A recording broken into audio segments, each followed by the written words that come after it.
let's see how fast we can breeze through our Monday Day of the Week special.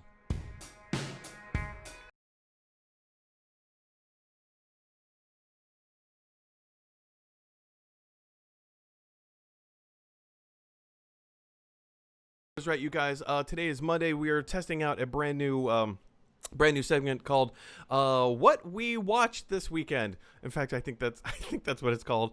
I don't know. I named it. I don't know. Whatever. Here's what I was watching this weekend: Cobra Kai. Again, it just dropped on Netflix. We're talking about Netflix. It dropped on Netflix. This originally was a YouTube original. Nobody watched it. I believe YouTube sold it to Netflix, and now Netflix is going to be producing season 3, which is yet to drop. We have seasons 1 and 2, and my girlfriend and I just binged the whole thing, as did the entire world. It seems like everybody on social media was just straight up talking about Cobra Kai, how much they loved it. This is not. I don't want to say it's not a good show. It is a good show. It's fun. It's interesting. The characters are ridiculous, but that's the thing. The characters are ridiculous. The characterizations are silly. The whole premise, it's, Cobra Kai is this karate club that is kind of like we're the mean people. We're not going to take no for an answer. We're going to do what we want to do, and you can't stop us. And for whatever reason, this karate club became like the cool thing to do because now they could like beat people up or whatever. It is completely silly. It is completely ridiculous. And the dialogue is abysmal. Ryan, I can hear you laughing. Nobody else can hear you laughing. Ryan is cackling on his side of Skype. The dialogue is absolutely abysmal. Having said that, this show is so fun. It's so fun. It brings back everything that you love about like the 80s and especially the original Karate Kid movies. It's so fun. It's stupid. This is the kind of show that you can have on in the background, or you can just sit down and binge it straight and just never look away from the screen. It's silly. It's fun. I enjoyed it. Ryan, did you see any of this? So I was actually one of the people who watched it on YouTube, but I only watched the first couple of episodes. I have a friend, you actually have probably met him, Andreas Fabus, and we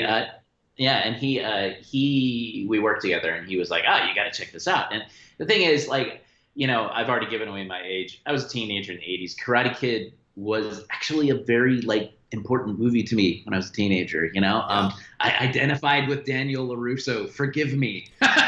You were a bully too? See, now that's the interesting question, right? Daniel LaRusso, he's not entirely a hero.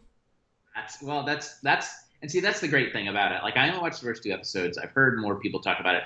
It's one of those things, again, trying to get my wife to watch it with me, right?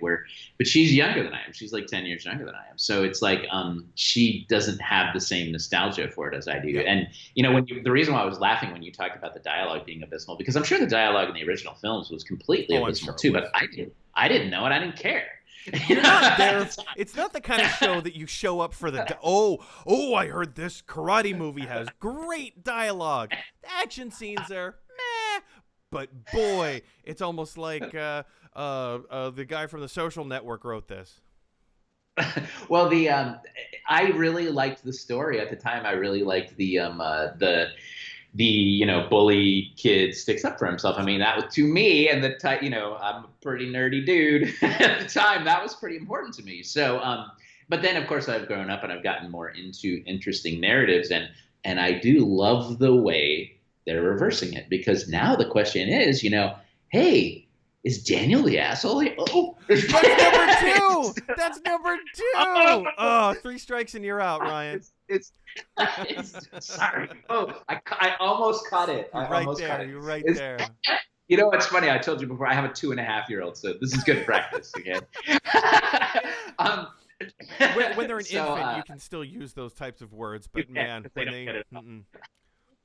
But so yeah, is Daniel the jerk? Is Daniel the bully? You know, is he really the bully? Um, and it's actually a really interesting question. And you know, me being the literary snob that I am, I enjoy that sort of thing. It's like, wow, this is really cool. That and it's the dialogue is terrible and it's totally cheesy. And I had a friend recently say like, this is unwatchable, and I understand where he's coming from, but I also want to say like it's a super interesting question, and it's not like you know it's not just they're asking some very interesting They questions are, by doing and this. also First thing, the way mm-hmm. the story plays out is actually quite fascinating, because it's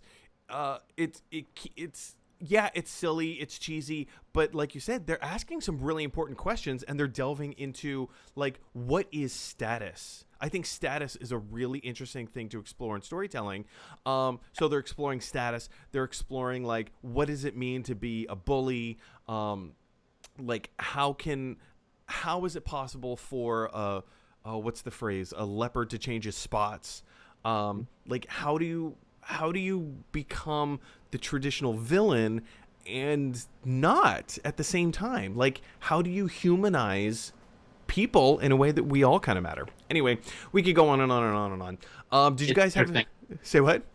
It's super interesting. It's Go ahead. super interesting. I would recommend this. Mhm. It's not a great show, but it's, as we said before, it's an interesting show and it holds your attention. Also, the kid, Johnny Lawrence, is that his Yeah. name? Johnny Lawrence's son, with kind of like the long hair down to his like his jowls. I swear he feels like the kind of character that belongs in Full House. Yeah. He's that he's that kind of like Joey Lawrence, uh, Johnny Whoa. Lawrence, Joey Lawrence. Whoa! Like I feel like he's a transplant from one franchise Uh-huh. to another. Anyway, did That's you guys have a funny. chance to see this? Jump down in the comment section below. Let us know what you think about Cobra Kai. All right.